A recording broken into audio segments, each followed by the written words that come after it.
नागपूर जिल्ह्यात एक खळबळजनक घटना समोर आली आहे। मौदा तालुक्यातील शांतीनगर तुमान गावात 3 जणांचा संशयास्पद मृत्यू झाला आहे। एका घरात तिघांचे मृतदेह आढळल्याने परिसरात एकच खळबळ उडाली आहे। एकाच कुटुंबातील पती, पत्नी आणि मुलाचा मृतांमध्ये समावेश आहे। अरोली पोलीस स्टेशन हद्दीत ही घटना घडली आहे। श्रीनिवास इळपुंगटी वय 58 वर्ष, पद्मालता इळपुंगटी वय 54 आणि मुलगा व्यंकळ इळपुंगटी वय 29 अशी मृतांची नावे आहेत। पोलिसांनी दिलेल्या माहितीनुसार इळपुंगटी कुटुंबाचा राईस मिलचा व्यवसाय आहे।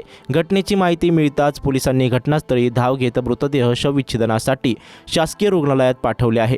एकाच कुटुंबातील तिघांनी आत्महत्या केली की कुणी हत्या केली याचा तपास पोलीस करत आहे।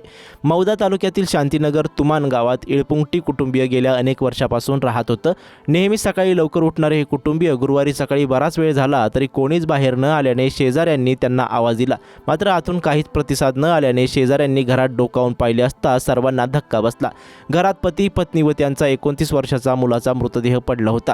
त्यांनी तात्काळ याची माहिती पोलिसांना दिली।